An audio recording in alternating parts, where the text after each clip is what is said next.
The Central Bank of Nigeria, the CBN, had in the last quarter of 2022 announced the redesigning of 200, 500 and 1,000 Naira notes, a development which generated different reactions from different quarters as some Nigerians expressed their dissatisfaction towards it.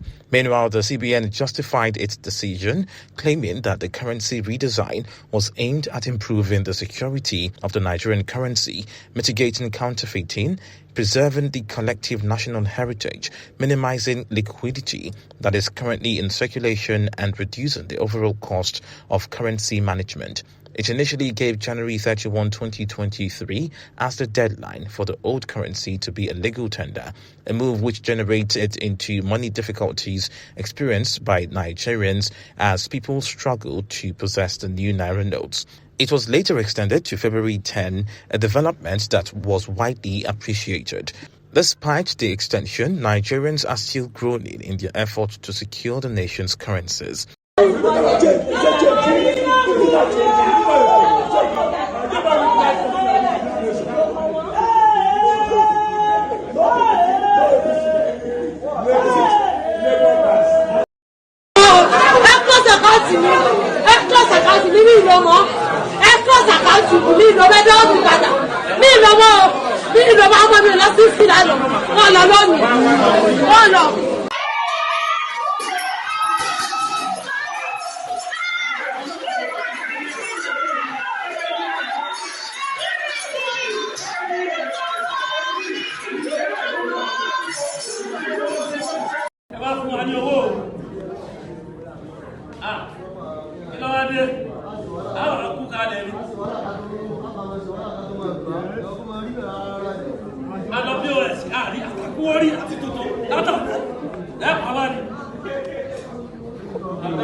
Both the old and new notes have appeared to be insufficient as citizens spend hours at ATMs and banks, while point-of-sales POS operators charge exorbitant prices for transactions. This is crazy. I must tell you, it's really crazy. This morning, I needed to withdraw 2,000 naira. I went to the ATM gallery. There are thousands of people there, battling to get cash. Looking at the number of people there, I realized that it might take me a whole day for me to get the money that I want to withdraw.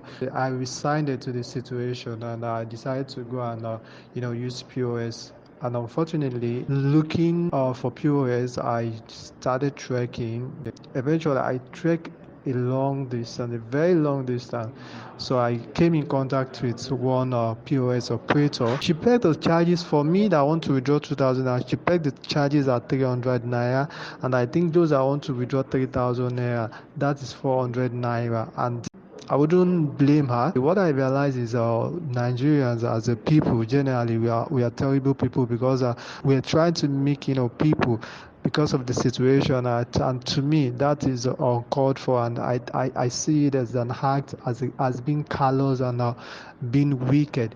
These POS operators have created a kind of black market where they get these banknotes and they are not giving it to individuals at the amount, a reasonable amount. For example, I myself had to withdraw about 40,000 for 4,000.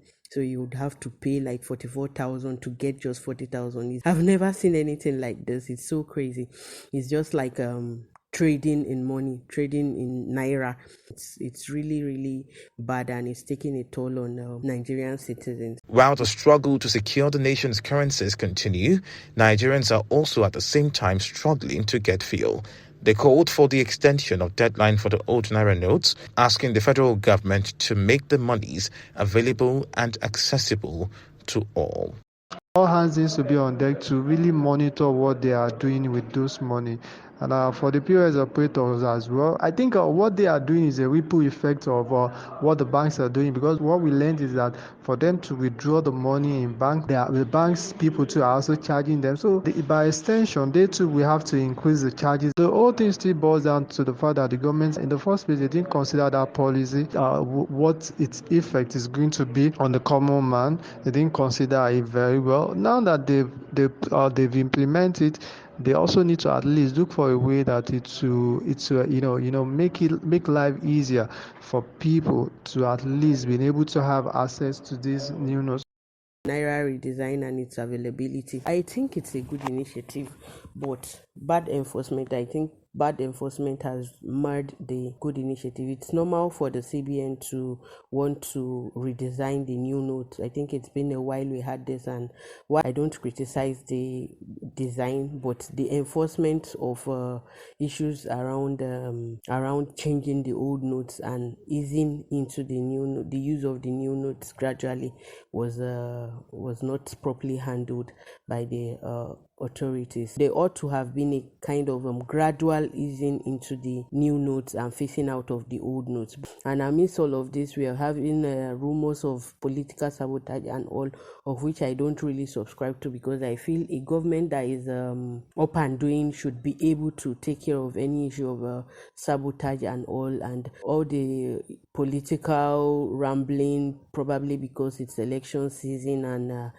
we are having all these issues close to election and all that. I don't think it should have been a problem if we have a government that's sensitive to the plight of the people and is actually in charge to take care of all these issues.